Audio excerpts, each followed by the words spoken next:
Fascinatingly, while we have been very, very busy with the deputy president versus the handshake political war, things have been happening in parliament. Very significant, game-changing developments have been unfolding in parliament. In my view, the politics has shifted so drastically, that Kenya is a different country. In my view, this is something good. In my view, this was the whole intention, of those who constructed our new constitution. You know, Kenyans can't stop talking about an opposition. You hear people saying the opposition is dead. You hear people saying we need an opposition, which is very strange because our current constitution does not have room for an opposition. We have an executive that is independent. We have a legislature that is supposed to be independent. And we have a judiciary that must be independent. Those three arms of government are checks and balances against each other. So that the legislature, parliament, checks and neutralizes any executive excesses. And of course the executive and the judiciary effectively tame parliament. Now there's one headline recently that just floored me. And anybody who understands Kenya would have had the same reaction. And this was the headline: Kenya MPs rejects funding for Somali wall. For those who don't know, this was a pet project of the executive, very close to the heart of the executive. Now you read a story under that headline that I've just mentioned, and you realize that this rejection by parliament cut right across the political divide. It was bipartisan. You had on one side Aden Duale leading the attack. Yes, Aden Duale of Jubilee, the previously obedient errand boy of State House. Yes, that one. And then you have him very closely being supported by John Mbandi, who is an ODM firebrand legislator. Excellent. This is the way it was supposed to work, right from 2010, or rather from 2013. And had it worked like this, there would never have been a damn scandal. It would never have worked. How? Had it worked like this, Kenya would be a very different country today. Anyway, as they say, better late than never. Now, the headline I've just mentioned is not an isolated incident.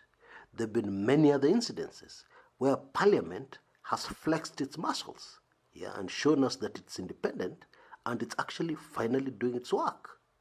Let me give you just one more example. Parliament have cornered the Central Bank of Kenya Governor, Bwana Patrick Njoroge. It is now clear that another tactic of the executive in the past, of frustrating laws that were passed, was just to ignore those laws. The laws are not gazetted. Those who implement them don't implement them. So Parliament has passed a law, but it's useless. It's not implemented. And therefore, it's just like the law is not there. And a perfect example is what has been happening at the Treasury. In 2018, Parliament passed the Finance Act. And the long and short of what this act was supposed to do, it was supposed to ease the very strict banking regulations that have been enforced in the country, allegedly to deal with terrorism and money laundering. MPs were very infuriated because what has happened in Kenya is that people have resorted to pillow banking. You put your money under the pillow, or you hide it under the mattress, or you stash it in safes inside your house. Why? Because these days, to collect a mere 1 million of your money from your bank is a major issue. To bank a mere 1 million Kenya shillings, that's only $10,000, in your bank account has become a very major event. You have to fill in forms. You have to explain where the money is coming from, who the beneficiaries are, etc., etc. So that even an ordinary Kenyan somewhere in Garissa, trying to sell some camels, a few of his camels, cannot bank that money in his account. Again, these suffocating regulations are a pet project of the executive. You can imagine the executive seated with his security advisors and they make decisions without looking at the other side of the coin, without considering the implications on the economy and our financial system. And the Central Bank of Kenya governor recently made it very clear what their thinking was. He told Parliament that there are very, very few Kenyans with more than 1 million shillings in their account. Now, this is an argument that does not hold water. It doesn't make any sense. Having 1 million, not having 1 million in your account, or having 1 million in your account means nothing. Because any prudent business person would not leave money lying around in the account. The money is being transacted. The money is moving. It is very possible and very normal to be transacting in tens of millions of Kenya shillings and the account has nothing. Or to have several transactions, none of which reach 1 million, going through your account all the time. And then finally, you're supposed to receive this payment of 2 million and you're stuck. You can't bank it. Why? Because of regulations. They'll ask too many questions. You're not doing anything illegal, but the time you'll need to spend banking a mere 2 million, you can't afford that time. You're chasing for business. You're chasing through what you're doing. You don't have time to waste. Least of all, filling forms and in long meetings with your bank just to bank 2 million, $20,000.